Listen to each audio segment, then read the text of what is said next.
विरासत में धन पाना हो, यानी कि पैतृक संपत्ति हासिल हो जाए, किसी का लैंड आपको जमीन मिल जाए, या फिर कोई और किसी तरीके का पैतृक आपको धन पाना हो, तब आप क्या करें? देखिए, बहुत बार ऐसा होता है कि हमारी अपनी प्रॉपर्टी है, पिता की, माता की, दादा की, दादी की इनहेरिटेंस की प्रॉपर्टी है, वो नहीं मिल पा रही है, या विरासत का पैसा है वो हमें प्राप्त नहीं हो पा रहा है, या कुछ ऐसे ग्रह योग हैं कि अपनी ही प्रॉपर्टी, अपना ही पैसा नहीं मिल रहा है। क्या करेंगे उसके लिए? शुक्रवार को मां लक्ष्मी को गुलाबी फूल की माला अर्पित करिए, और अगर गुलाबी फूल की माला नहीं मिल पाती तो गुलाब के ढेर सारे फूल या गुलाब के फूलों की पंखुड़ियां अर्पित करिए। इसके बाद घी का दीपक जला करके लक्ष्मी जी की आरती करिएगा। कपूर से नहीं, घी का दीपक जला करके लक्ष्मी जी की आरती करेंगे, और शुक्रवार को ही बालिकाओं को सफेद मिठाई का दान करेंगे। ये उपाय आप लंबे समय तक हर शुक्रवार को करते जाइए। अगर आपको आपकी विरासत का पैसा नहीं मिल रहा, विरासत की संपत्ति नहीं मिल रही, विरासत का हिस्सा नहीं मिल रहा, तो ये उपाय लंबे समय से करने पर आपको निश्चित रूप से आपके विरासत का धन संपत्ति प्राप्त हो जाएगी। तो अगर आपको कर्ज लेना हो, यानी कि पंडित जी बैंक लोन लेना हो, और इसी की वजह से अगर वो लोन सैंक्शन नहीं हो रहा है, तो आप घर, कार इत्यादि नहीं ले पा रहे हैं, तो क्या उपाय करने चाहिए? बहुत बार ऐसा होता है कि हमें घर खरीदना है, गाड़ी खरीदनी है, जमीन खरीदना है, और लोन लेना पड़ता है, क्योंकि लोन लेना जरूरत भी होती है और उसके बिना काम चलता नहीं।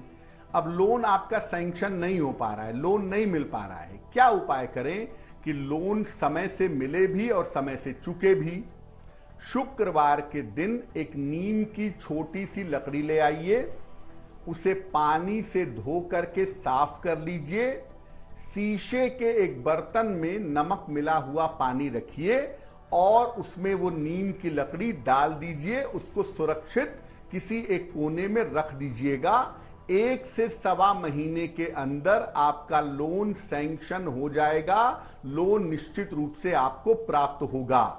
लेकिन बहुत लंबे समय तक अगर आप इसको रखना चाहते हैं कि आपको लोन मिले भी और चुके भी समय से, तो आप नमक वाला पानी बदलते रहिएगा महीने महीने पे।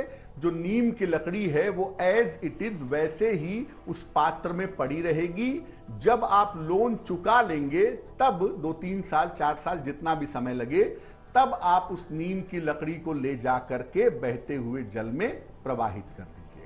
तो कर्ज लेना आसान होगा आपके लिए और उसमें सारी बाधाएं दूर हो जाएंगी। लेकिन धन की बिल्कुल कमी ना हो, इसके लिए क्या उपाय करने चाहिए, जान लेते हैं पंडित जी से। क्योंकि कई बार ये होता है कि बरकत नहीं होती है, धन की कमी हमेशा बनी रहती है, धन आता भी रहता है लेकिन खर्च भी उसी हिसाब से होता है।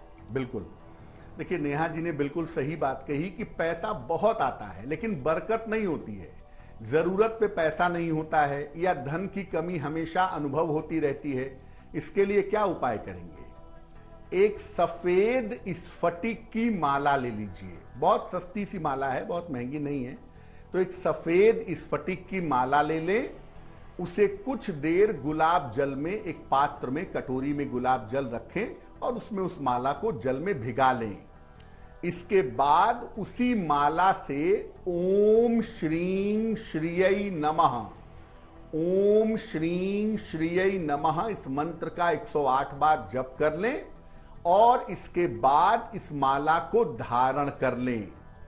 एक बात याद रखें कि जब आप गले में कोई माला पहनते हैं शुद्ध करके, तो जब आपने गले में पहन लिया मंत्र जप करके, तो दोबारा उस माला पे मंत्र जप नहीं करेंगे। जो गले में पहनने वाली माला है उस पर मंत्रों का जप नहीं होगा आगे।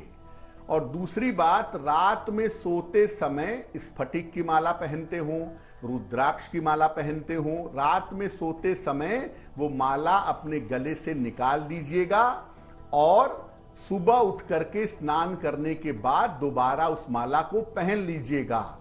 ये जो अभिमंत्रित करके आपने माला पहनी है, इसको अगर आप पहने रहेंगे तो आपको सामान्यतः धन का अभाव नहीं होगा।